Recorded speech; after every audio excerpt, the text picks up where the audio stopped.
Hello students, আমার চ্যানেলে তোমাদেরকে স্বাগত। শুরু করছি ক্লাস 12 থার্ড সেমিস্টারের একটি ইংরেজি ক্লাস। তোমাদের সামনে রয়েছে দেখো ইংরেজি প্রোজ, যে গল্পটা রাস্কিন বন্ডের লেখা the night train at Deori. তো এখান থেকে আমরা কিন্তু এমসিকিউ করছিলাম। তো 3টে পর্ব আমার হয়ে গিয়েছে, আজকে 4র্থ পর্ব।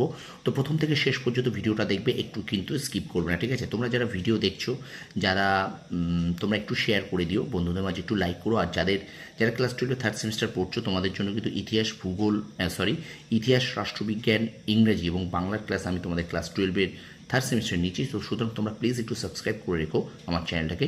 আশা করি তোমাদের খুব ভালো লাগবে, তোমাদের উপকারে দেবে, ঠিক আছে, এই চ্যানেলটা। ওকে, আমার ছোট্ট একটি চ্যানেল, তো একটু প্লিজ সাপোর্ট করো। তো চলো শুরু করি ক্লাসটি। The night train at Deori, Ruskin বন্ডের লেখা, পার্ট 4 এমসিকিউ। ঠিক আছে, গল্পটাকে খুব ভালো করে পড়বে, কিন্তু বারবার বলছি, আমি কিন্তু স্ট্রং রুটস গল্পটাও পড়ানো শুরু করেছি। তো দেখো, চলো শুরু করে দিই। The night train at Deoli গল্পটা থেকে এমসিকিউ। দেখো, what could the narrator not read his mind of? What could the narrator not read his mind of? তাহলে এখানটায় কিন্তু হবে 82 D, the picture of the girl's face. ঠিক আছে, তারপর দেখো, how are the eyes of the girl that the narrator cherished for the rest of the journey. মানে তার cherished of the rest of the journey. How are the eyes of the girl, মেয়েটির চোখটা, that the narrator cherished for the rest of the journey, কেমন দেখেছিলেন? তো এটা কিন্তু হবে স্মলডারিং। ওকে, আচ্ছা, when the narrator reached Dehra after his first meeting, which the girl the memory of the meeting, এখানে remained imprinted in of the narrator's mind, became blood and distance, flushed of the memory, all of this. এটা কিন্তু হবে তোমার 84 B, became blood and distance, আস্তে আস্তে ঝাপসা হয়ে গিয়েছিল যে লেখকের সাথে যে মেয়েটা যে দেখা হয়েছিল সেই ঘটনাটা, ঠিক আছে, মেমোরিটা। আচ্ছা, why did the narrator forget about the Deoli episode when he reach Dehra? সে যখন দেউলিতে পৌঁছেছিল তখন কেন সে দেউলিতে পর্বটা ভুলে গিয়েছিল? ঠিক আছে, তো এখানটা কিন্তু হবে 85 বি, কারণ হি বিকেম বিজি। 85 বি হবে উত্তর। ঠিক আছে, তারপর দেখো, after how many days was the narrator returning from Dehra? 1 week, 2 weeks, 2 months. কত মাস পরে দেহরা থেকে ফিরেছিল? 2 মাস পরে। আচ্ছা, পরের প্রশ্ন দেখো, what is the narrator's primary motivation for visiting Deoli station?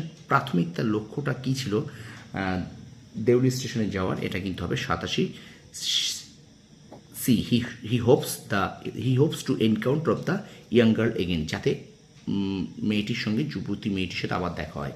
পরের প্রশ্ন, when the narrator saw the girl walking up to the platform while returning from Dehra, he felt, সে কী অনুভব করছিল যখন সে narrator saw the girl walking up to the platform, যখন সে প্ল্যাটফর্ম থেকে মেয়েটা হাঁটছিল, তখন বক্তা বা কথক কী অনুভব করছিলেন?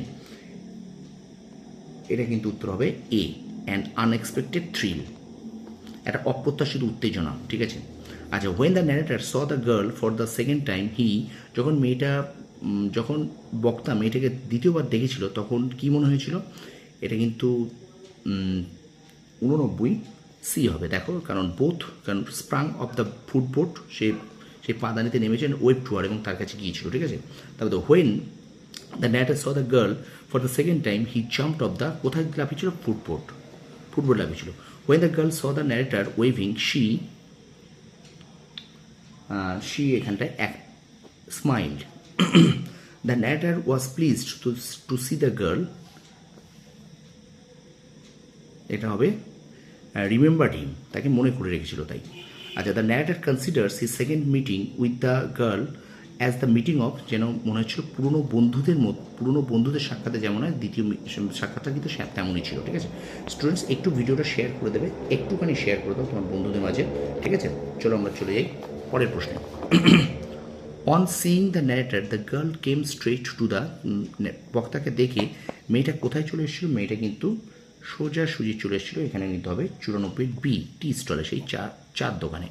আচ্ছা, how are the eyes of the girl, মেয়েটির চোখটা কেমন ছিল? না, এটা ছিল ডার্ক, কালো, অন্ধকার। আচ্ছা, তারপর দেখো, when the girl saw the narrator, her dark eyes became, তার চোখটা কেমন ছিল? When the girl saw the narrator, যখন মেয়েটি কথকের দিকে তাকলো, হার ডার্ক আইজ বিকেম, তার চোখটা কেমন হয়ে গিয়েছিল? না, এটা কিন্তু ব্রাইট, সি, উজ্জ্বল। আচ্ছা, on their second meeting through the narrator and the young girl said nothing initially they were, এটা কিন্তু হবে 97 এর এ, অর্থাৎ মোর ইলুকুয়েন্ট দ্যান স্পিচ। আচ্ছা, what impulse did the narrator feel, এটা হবে 98 C, take the girl away with him, মানে impulse মানে ইচ্ছা, ঠিক আছে।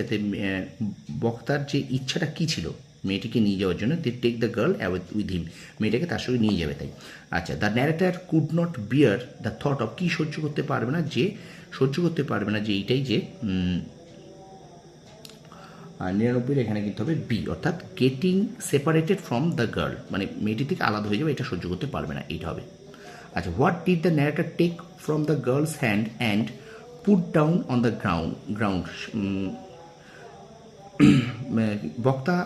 বক্তা কী নিয়েছিল মেয়েটির হাত থেকে এবং পুট ডাউন দ্য গ্রাউন্ড, এবং মাটিতে কী রেখেছিল, এটা উত্তর হবে 100 বি, কিন্তু বাস্কেট, এই ঝুড়িটা রেখেছিল। She put out her hand for one of them, here them refers হলো বাস্কেটস। পরের প্রশ্ন, which of the following was the narrator's first action after facing the girl at Deoli for the second time, which of the প্রথম যে first action, which was of the following was the, নিচের কোনটা প্রথম তার মানে কার্য ছিল, after facing the girl for Deoli for the second, মেয়েটিকে দ্বিতীয়বার দেখার পর তার কী হয়েছিল, তাহলে 102 এটার উত্তর হবে A, he took the basket from her hand and put them down, নিচে নামিয়ে রেখেছিল ঝুড়িগুলোকে। আর what does the narrator's repeated visits to Deoli station suggest, এটা কিন্তু হবে C, he hopes to meet the young girl again. আচ্ছা, what was the narrator's route of the journey when he met the girl to the second time, তার what was the narrator's route, মানে বক্তার সেই পথটা কোনটা ছিল, of the journey, তার যাত্রার, when he met the girl for the second time, যখন সে মেয়েটাকে দ্বিতীয়বারের জন্য দেখেছিল, এটা কিন্তু হবে 104 এ, দেহরা টু দিল্লি, সে দেহরাতে দিল্লি যাচ্ছিল। I do not have to go anywhere, the speaker is, আমি কোথাও যাবো না, বক্তাটাকে দ্য ইয়াং গার্ল। আর আজকের শেষ এমসিকিউটা দেখো, for what did the narrator hate the guard, কী জন্য বক্তা সেই গার্ডকে অর্থাৎ রক্ষীকে ঘৃণা করতো, ব্লোয়িং দ্য হুইসেল, সে হুইসেল বাজানোর জন্য, ঠিক আছে। তো এই ছিল the night train at Deoli থেকে আমাদের এমসিকিউ পর্ব 4। তো ভিডিওটা তোমরা একটু বেশি করে শেয়ার করে দেবে, লাইক করবে, আর বারবার বলছি একটু সাবস্ক্রাইব করে রাখো, একটু বেল আইকনটা প্রেস করে রাখো, কারণ আমি কিন্তু তোমাদের এরকম ধরনের এমসিকিউ কিন্তু প্রত্যেকটা গল্প, কবিতা, নাটকের পরে কিন্তু আমি দিয়ে যাবো, ঠিক আছে। তো প্লিজ সাপোর্ট আমার চ্যানেলটাকে করো একটু, আর লাইক কমেন্ট শেয়ার করো, তোমাদের ভিডিওগুলো কেমন লাগছে অবশ্যই একটু কমেন্ট বক্সে কমেন্ট করে জানিও, ঠিক আছে। তোমরা সফল হও, তোমাদের সাফল্য কামনা করি, ধন্যবাদ।